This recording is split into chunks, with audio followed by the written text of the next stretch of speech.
Welcome to lesson number 1 on how the habits of the B2B buyer in recent years have changed.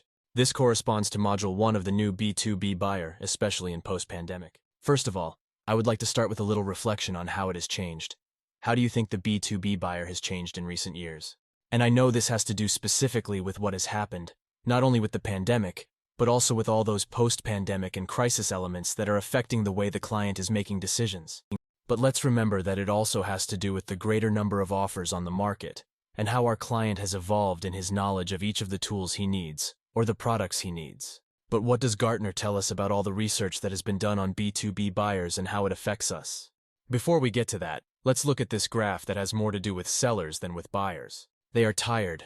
Most of them understand that they are going through a time of great demand. And this not only has to do with the fact that the buyer is having more options, but also with the level of effort that the seller is having to make to do jobs that not only have to do with the sale itself, but other things like administrative and many other important factors to be able to face an increasingly competitive market and increasingly demanding clients. This also leads us to an analysis that has to do with the client's habilitation in all its initial experience.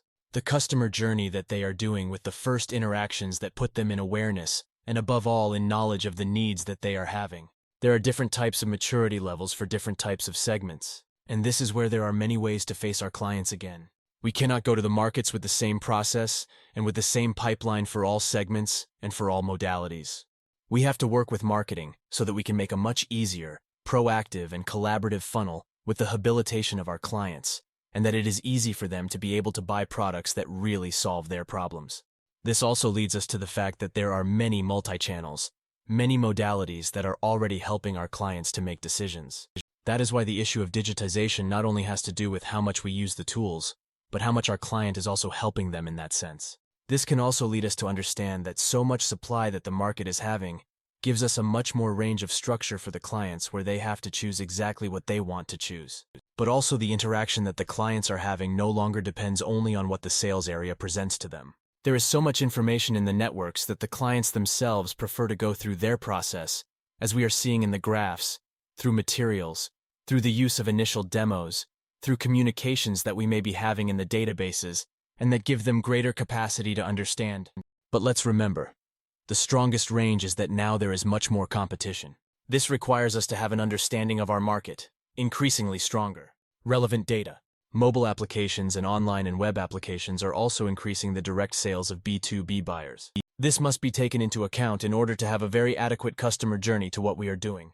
There are increasingly fewer and more digital purchases, even high-ticket purchases. 70% of decision makers are willing to make their purchases of tickets worth more than $50,000 through online channels, and obviously also online advised with this entire support area.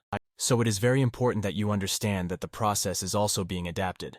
But we also require to have an internal capacity in companies in order to be able to clearly solve our challenges to customers. Most B2B buyers are open to having a self-service service, especially when it has to do with the data of the products that they are going to buy and that already have the characteristics defined. When you have to buy services in a slightly more complex way, probably there is still a lot more commercial support required. 43% of the revenue in B2B comes from e-commerce and video conferences that are being held. That is, the income. And it is very important that we understand how to make this adaptation so that the entire purchase process is enabled correctly. With this, what we take into account is that we can increase our level of optimization, but also understanding that the market has changed, the buyer has evolved, and all this Lean Sales Fundamentals course will be focused on that, how we can adapt to the new demand.